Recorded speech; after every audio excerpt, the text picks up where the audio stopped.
Ang sabi ng mga loyalista, kakamping at dilawan,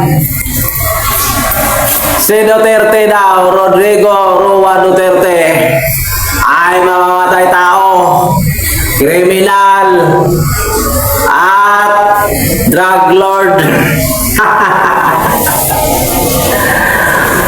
Ang galing, magaling magparatang. At ang tatapang na nila, dahil nga nagulo nga si Duterte doon sa daig, ngayon umaalagwa ang mga taong ayaw kay Duterte. At alam naman natin na hindi sila bumubuto. Itong mga dilawan, mga loyalista nga, at kakampuit. Ayan! Itong mensahe ko sa inyo. Hatid na parang isang bala ng granada sa lahat ng mga pinapatay ni Duterte na mga lehitimong kriminal at adik. At ang masasabi ko, deserve. Period. Sa lahat ng mga pusir na ayaw sumuko sa panahon niya at nagmamatigas dahil nga nagpaka-aktor, nagmamagaling na lalaki, akala mo na immortal.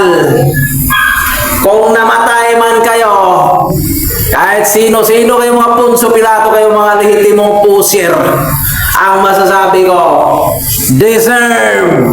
Period. Sa lahat ng mga ayaw kay Duterte, dahil sinasabi nilang adik daw si Duterte, mamamatay tao at kriminal. Kung kayo ay namatayan sa war on drugs na plataforma ni Duterte, ang masasabi ko, deserve. Period.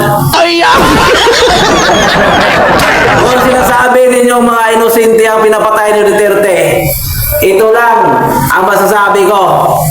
Kayo ay mga NPA at mga sinungaling ng mga trolls na gumagawa ng mga propaganda para ikakasira sa reputasyon sa platapormang war on drugs. Dahil ang totoo, kayo ang numero unong subject sa war on drugs dahil kayo ang salot na nagpapalaganap ng talamak na droga. Kung namatay kayo, sino mga pamilya kung namamatayan sa mga sinasabi nilang EJK? Deserve. Period. Ngayon, kung kulang pang ebidensya doon sa EJK, ipadala nyo na lahat ang patay sa Pilipinas at itambak nyo doon sa ICC.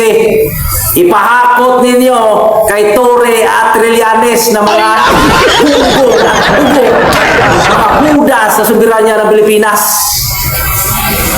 Kayong mga kampon sa mga administrasyon, ngayong mga congressman, na mga frontline sa mga NPA komunista na nagpasimuno sa sinasabing EJK, ang totoo kayo ang tunay na EJK dahil kayo ang tunay na mga kriminal. Alam niyo kung anong pinapatay ninyo? Mismo ang mga kasundaluhan sa gobyerno, inaambos ng mga teroristang NPA. At nagipagkonsaba na ngayon ang tatlong grupo loyalista, kakampuit, at dilawang demonyong tae. Sa tingin ninyo, hindi namin alam kung anong layunin ng tatlong grupo na ito. Sindikato, teroristang NPA, at mga illegalistang mga adik na mga smuggler at kahit anong mga illegal. Kayo ngayon ang nag-iipon sa buong administrasyon ni BBM.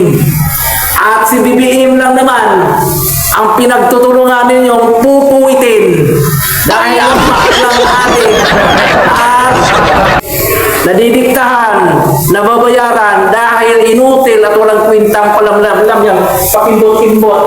Ay! Wala nga. Presidente, wala. Adik lang, bulbulo lang ang magaling at pagnanakaw. Ay! Kaya, das. Ipaabot nyo ito mga loyalista. Dahil mamatay na lang kayo mga matatanda, bulag pa rin kayo at nababaon. Nababaon ninyo sa kamatayan ang inyong katangahan at kabubuhan. Ay! Panginakawan, todo suporta pa rin. Nakanganga, naghihintay kung kailan mahulog ang tae ni BBM sa kanyang puwet dahil sa sasaluhin ng kain sukataing kakampuit, dilawan at loyalista, nagsama-sama ang mga kampo ni Taning. Ay! Isyo ngayon. Ala, sa lahat naman nasasabing drug lord daw si Duterte, bakit ang taba-taba mo sa loob ng 6 na taon sa kanyang pamumuno? Kulang na lang ang ayudang mga kanton, pati plastic, kainin mo sa sobrang takaw mo. Dahil gutom na gutom ka. Dahil walang drugang mabibilhan. Anong bibilhin mo doon sa panahon niya? Pandemic. Hindi nga lumalabas ang tao sa sobrang takot. Tapos sasabihin nyo, siya ang drug lord. Saan niya ibibinta? Sa planetang Nimik. Ay! Ang bumbong.